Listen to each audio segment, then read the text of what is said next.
I hope you guys are ready, because today we're doing a shop tour.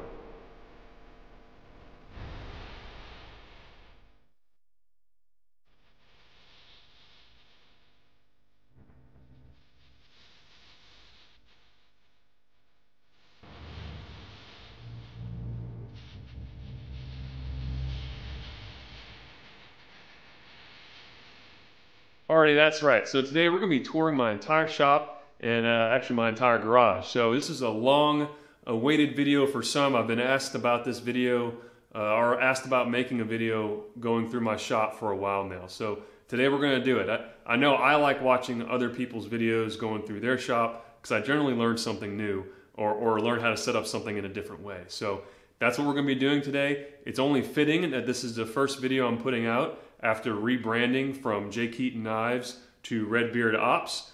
I did that so that I can broaden my scope down the road if I ever want to. 95% of my content will still be knife making. I'm a weekend warrior knife maker for those new to the channel. And today we're going to go through this small but efficient little shop here. Oh, hey there. This is what the entrance to my shop looks like coming from the house. I have a nice 220 volt heater that I wired in myself here. In the wintertime, we do a lot of working out in the garage as well, and this thing comes in handy. I have it wired up on a nice little switch here so that I can get nice and toasty in here in a fairly short period of time. This is my tool cabinet. It's a snap-on cabinet that I inherited from my Uncle Fred, who passed away in my childhood. But he had a bunch of cool tools, and he was a mechanic of sorts at times, worked on motorcycles and things like that. So I have that toolbox with the miscellaneous tools that I've added to over the years. So right when you walk in the door, the first thing you're going to see is gym equipment. The gym probably takes up about half of my space. I've tried to condense it to the things that I need the most and have interesting and good ways to store that equipment so it's not in the way all the time. I'm not going to go over the gym equipment because this is a shop tour, but if you're interested, go ahead and ask some questions in the comments down below and I'll let you know what I have. We're going to start moving this way and then we're going to do a circle. So this anvil here is the first piece of shop to show. This is my grandfather's anvil. He was a boiler maker, and this has been passed down to my father and to me at this point. So this anvil is way older than I am. I think it's, I tried to figure it out, but I think it's around 100 years old. I got it mounted to a wooden stand made out of 2x12s that have been stacked and offset to give me nice little holes for my hammer and whatnot, and tongs on the other side. I have this hammer that I was given as a Christmas present by my parents when I was 16, so it's a pretty cool hammer. It's German made. I don't do a lot of forging yet, but I plan on it down the road. So there's going to be some videos of amateur forging coming up probably this year. I also have a set of tongs. These give you the ability to grab round stock with this V here and also square stock. So you see me using these whenever I do my heat treating. And then this anvil is obviously held down to the support with a chain here, and you can tighten it to pull it down. So when you're making an anvil stand, the point is to make it one solid unit, and all of that mass is your anvil. So you can see in the corner here, this is where I keep my scrap. I try to keep it as organized as possible. You can get these shelves on Amazon. They're Amazon Basic shelves, really handy, really cheap. And I keep all my small scrap steel and wood on this shelf. The taller stuff I put up in the corner, just leaning up against the corner there. But this, it used to be on the ground, but now that I got a shelf, it's nice and organized. This is my Rogue yoke.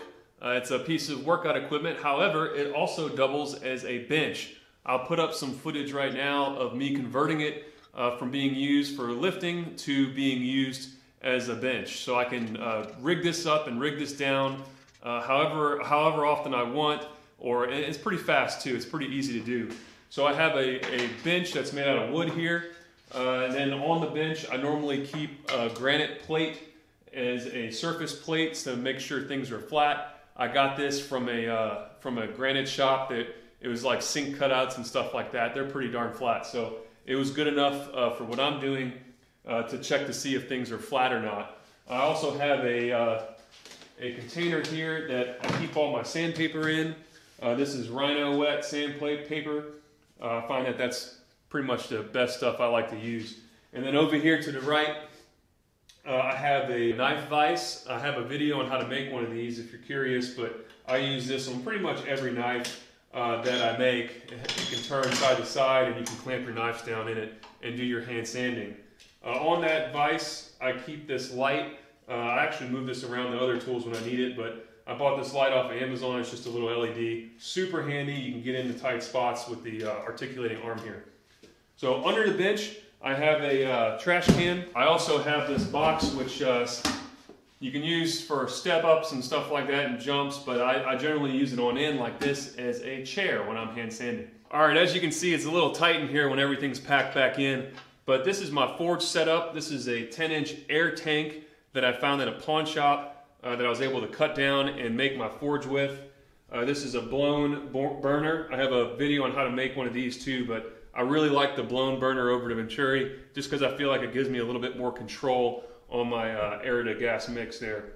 I've got the propane tank down below with a 30-pound regulator, and the forge was made with 2 layers of Insa wool or KO wool that were 1 inch thick each, and then I coated it with satinite and then ITC 100 to give me a really efficient coating there. Really reflective. Also, a little side note on this forge, I have a solenoid installed in case the power goes out. It'll shut gas off to the forge. And then I welded up this cart so that I can move it around. The wheels on this cart are from an old welding cart that kind of fell apart on me. So I was able to repurpose those wheels.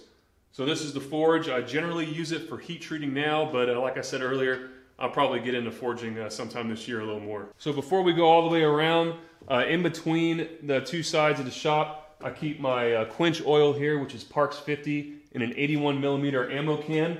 And then I also keep some miscellaneous belts hanging in the back over here, along with a long power strip for all the tools you guys are about to see. All right, so coming around the front here, this is my 2x72 belt grinder. It's a Kyle Kadramas Creations grinder. It used to be a 1.5 by 3/4 of an inch tooling arms, but I actually just upgraded it to a 1.5 by 1.5 tooling arms, so it's a little beefier now. It's been doing a great job. I think I have a 1-horse motor on it and a VFD here, and I really like, this is the heart and soul of a knife maker shop, so I use this thing for everything, and it's been a really good worker thus far. It also has a glass platen that I installed on it, and I just put this rubber contact wheel on the bottom. I'm not sure if that's going to be a winner or not, but I bought a cheap one from China, and it's working pretty good so far, so we're going to see how that goes. The tracking's great on this machine. I have a nice articulating light here off of Amazon. It was just a cheap desk light that I clamped to the side of my workbench, and it helps me get in here really close when I'm grinding my knives. I also screwed this shop vac piece here so I can bring my shop vac around and hook it into here and catch some dust when I'm grinding handles and things like that. Below here I have a slop bucket that catches the majority of the shavings, metal sparks and things like that. I don't run this vac whenever I'm grinding metal because I don't want to catch my shop vac on fire. So while going through this tour, I wanted to make a comment that a lot of these products I'll be linking down below. Those are Amazon affiliate links, so the channel will get a small kickback whenever you use them. Stuff like that really helps keep this channel alive. So I just wanted to let you know that because that's a full disclosure there. So with that, let's get back to the tour. So moving down the line here, I have this bench that I built out of 2x4s and plywood, and then I have 2 rolling dollies, movers dollies from Harbor Freight that it sits on so I can move it around the shop. The first thing that's under here is my shop vac. It's just strapped down to the bottom of this table so it won't move. And I can move this shop vac section to under my bandsaw so I can catch a bunch of stuff there. This is the Bauer bandsaw from Harbor Freight. It has a swag table on it, which is super handy for a knife maker. I'll cut out my blanks on this. I'll cut kydex on it. I've cut handle scales. It'll pretty much cut it all. And make sure you buy good blades though, because that actually makes a huge difference. But this thing's been a workhorse for me for about a year and a half now. I also have this Win drill press, which is pretty handy. I use this thing not as much as I used to now that I have the mini mill that we'll talk about in a second, but I still do use this drill press all the time. It has a bigger throat than my mini mill does, so on large pieces I can get it in here where I can't fit it on there. So this thing comes in handy. I've pushed it to its limit multiple times. I've drilled things that I probably shouldn't have with this small drill press, and it's done a pretty good job. So far so good on the Win drill press. You can never have too many drill presses as a knife maker. You know, it's nice to get them set up with different bits so you don't have to keep changing them out. And then like I already mentioned, under here I have the shop vac. I have a 4.5 inch angle grinder, and then I have a die grinder set in this box. And also I have my bevel jig. I don't really use this that much anymore. You know, I've kind of gotten a little better at freehand grinding, and I'm going to be talking about that down the road, but I still have it in case there's anything that if I get lazy for a day and want to set my bevels with this bevel jig, I'll do so. But it's a really simple jig, and if you're just getting started, it's kind of nice to use one of these guys. All right, so back in the corner of the shop over here, I have my Harbor Freight mini mill slash drill press, mini mill slash drill, whatever. This thing actually has done a pretty good job. At first, I had some issues with it shutting off, but it kind of worked itself out. I haven't done anything to it to fix that. It just fixed itself. So it's been kicking along for me for about a year and a half now. And I do most of my drilling operations on this, but I also have you know, R8 chucks that I can do some milling with, especially with softer metals like aluminum. I've done some steel milling with this, but you just have to feed it extremely slow. Otherwise, you can run into some problems. Make sure you don't do any climb milling with this because it'll tear it up pretty fast. But I have a cheap Chinese vise on here. It does a pretty darn good job for what I'm doing, at least. And then, you know, I have the standard Harbor Freight clamp down set in the back here, which also does a great job. Also some parallels and some bits and stuff like that. You know, I got some end mills and things of that nature. One thing I do use this for a lot is to flatten my handle scales. I'll get a router bit, which looks like this. I'll put it in to a 1/2 inch chuck, and then use it to flatten my handle scales with. So under my mini mill, I have a vise attached to a stand. I normally use this vise when working on large projects outside the shop, something that I'll be angle grinding or cutting or things like that. Moving up this set of shelves, I built this set of shelves with a 1.5 by 1.5 angle iron. I have a light up there that you can buy very cheaply from any Home Depot or Lowe's. You can even get these on Amazon. They're like $8 if I remember right. I have some miscellaneous fasteners and screws here. In the middle, I have some just storage of old pieces of abrasive and some straps.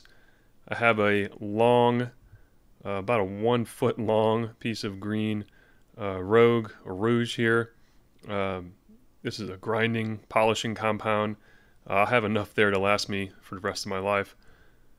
Over here we have the PID controlled tempering toaster oven. I have a sweet video on how to do this. I actually have two. The second one's the one you want to watch. I can hold some pretty good temperatures with this thing now.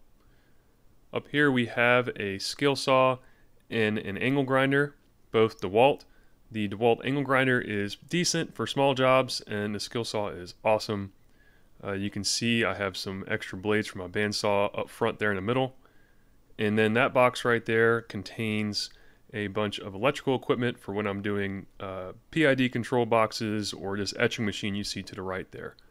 So this is my DIY etching machine based off of Chris Crawford's plans. The thing works great. I use it for all my maker's marks. So down here I have some clamps. These are just some cheap clamps from Harbor Freight. You can never have too many of them. They come in useful or handy all the time. I keep my clean belts over here just so it's kind of far away from the grinder where it can get contaminated, or they can get contaminated.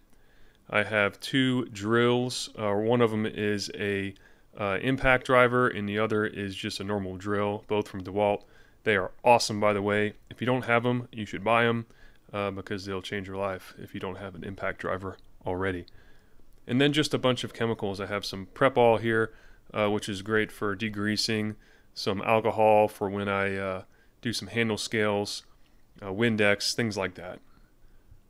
In the middle here we have some small wheel attachments or rollers. Those go into my small wheel attachment. My wife got that for me for a birthday present, and I have been using it diligently since. It's very nice to be able to get into some finger choils. That stand that I'm pointing out there is a rotational stand for that vise in my mini mill. And then down here we have just some basic stuff that you'd see in most shops. A miter saw, cutoff saw, a little toolbox there I've had my whole life. My parents gave me that when I was like 10. Some handle scales in the middle and some Kydex over here to the left. And then some glue and pins and, you know, things like that. And finally, we have this beast, the DeWalt blower, the cordless blower. I use this all the time to blow out my shop and keep it as dust-free as possible. Alright, now we're going to go over here under my grinder. I store just a couple other attachments like the grinding table, and then also an Origin Blade Maker's small wheel attachment. So let's come on to the back of the shop here. You can see in the middle I have a bunch of bars, gym bars, you know, log and things like that. Some of the pieces of equipment I don't use as often. I use as storage for my 2x72 belts. If you are a knife maker, you know my pain. These 2x72 belts end up taking up a lot of space in your shop, and you end up storing them everywhere. So over to the right here we have the Rogue Assault Bike. If you want pain in your life, buy one of these. It's good pain, but it's pain. I have a gun vise up here to the top right. This thing is a monster. It's very robust, very stable. I use this for working on all my guns. And then up to the left here we have some welding helmets. We have some wire and just miscellaneous stuff, a battery charger, things like that. On the wall here, this is stuff you'd see in most shops. We have some saws, crowbars, levels, pry bars, hammers, you know, stuff like that. The magnifying glasses in the middle are great. I use those all the time now. My vision's pretty good, but those really help me see close.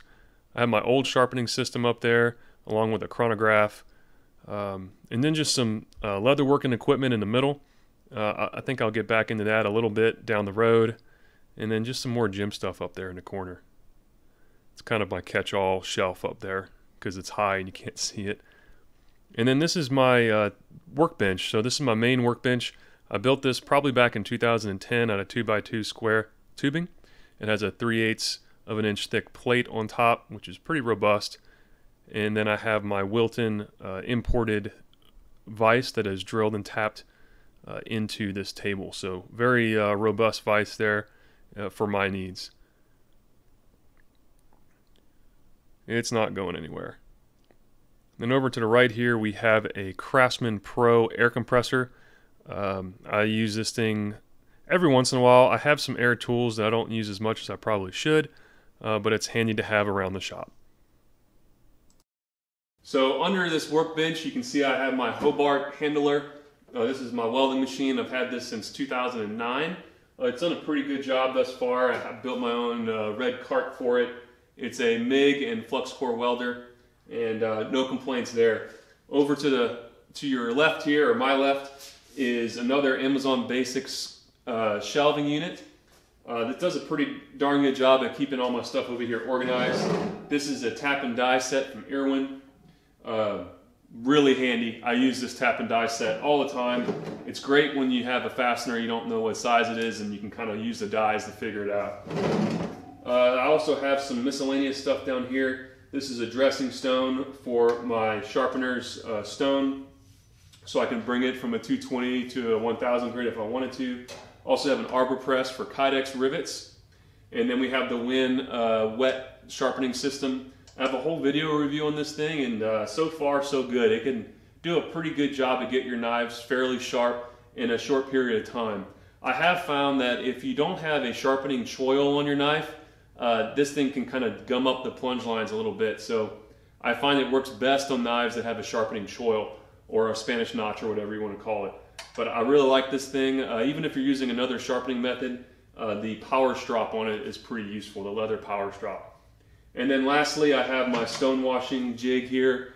and I put my knives in here with some stones to stone wash my blades. All right, we're almost full circle here. In the corner I have a butane torch with the trigger on it, so this thing's awesome. I haven't got to use it too much, but it was a Christmas present from my wonderful wife, and I am going to use the heck out of it because it's cool and you can make sparks or flames.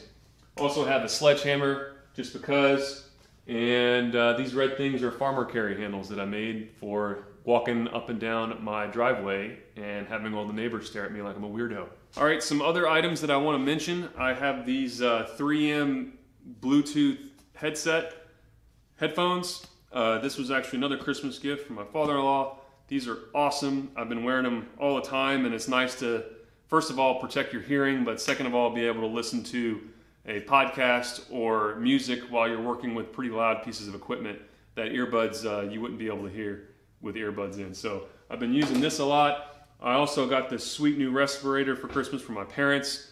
This is branded as Respo-Rator, and I know, really original, right? But this thing allows you to breathe through your mouth and breathe through these filters in the back of you, so that if you have a beard and you cannot make a seal, you don't need to because you have a mouthpiece here. So this thing's pretty cool. I'm still getting used to using it because you have to use a nose clip on your nose, which can be slightly uncomfortable. You can also I've heard of people stuffing your nose with like with earplugs essentially, so that they don't breathe through their nose by accident if they're grinding something like G10 or micarta or something along those lines. But this thing's been awesome. I like it better than my last respirator, and I just need to get used to using it. So on the workbench here, it's just some basic stuff. I have a hammer and some screwdrivers for whenever I'm doing Corby fasteners. I use this Cant twist clamp all the time. This thing is a 1-inch clamp. I use it whenever I'm doing my handle scales. I'll use the heck out of this one. It's the only one I have, but it's definitely good quality, and I need to buy more. Also, I buy twist drills in large packs off of eBay. I use number 13 bits for whenever I'm doing my Corby fasteners, so it's good to be able to buy like 20 of them at a time. Another useful item up here are the squares, machinist squares. These are cheap imported models, but they do a great job for me. I use these all the time to make sure that I'm drawing square lines and things of that nature. And then lastly, I have a center punch. Here, just an automatic center punch. It worked well for a while, and then it kind of broke on me. So I took it apart and put a spacer in it. I actually got that tip from Simple Little Life, and it came back to life. So this center punch has been doing a pretty good job since then. So up here I have the wind filtration system. I think it does a decent job considering how dirty the filters are whenever I change them. So it's definitely catching something. Don't get one and think that your shop will be dust-free, because it won't. But it does capture a good deal of junk that you don't want in your lungs. So I think it was a good buy. It's the shop still gets extremely dusty. I don't have a grinding room. I'll say in the next shop that I have, I'll definitely build a dedicated grinding room with sheets of Visqueen so that the dust doesn't leave that room and the rest of the shop stays clean. So at this point, what I do is I generally set up some fans like this. I have 2 of these fans on both sides of my shop, open the garage door and blow all the out. So that's as good as I got right now. I'll also keep the shop vac running and the filtration system running the whole time, and then I'll blow the shop out with my blower afterwards. So that's how I kind of keep the dust out of here when it comes to like sawdust and things like that. Just keep the fans blowing. A couple other miscellaneous items I forgot to mention were these cheap calipers. Use these all the time. I probably need to buy another set because these get trashed, but they were like 20 bucks or something, so not a big deal. Also, I have this sweet leather apron that my mom made me like 10 years ago. I still use this whenever I do any forge work. Not heat treating, but if I'm ever beating some hot steel with a hammer, I'll use that. And also these little jigs here. These are the Tormek jigs, or actually these are wind jigs that copy Tormek, and these are for use on the sharpening system that I showed you earlier. So guys, that's the tour. If you enjoyed this video, please go ahead and hit the like button. Consider subscribing to the channel to get some pretty cool stuff this year. I'm hoping to have a big year in 2020 and really make some cool stuff for you guys to see on here on YouTube. If you have any questions about any of this equipment, or if I like it or not, or how it's performed and whatnot, go ahead and leave those comments down in the comment section below, and I'll do my best to answer those questions. If you saw anything in here that you think I could do better, also put that in the comment section below, and I will take your feedback into consideration. With that, go ahead and look at some cool montages of the shop, and I'll catch all y'all on the flip side.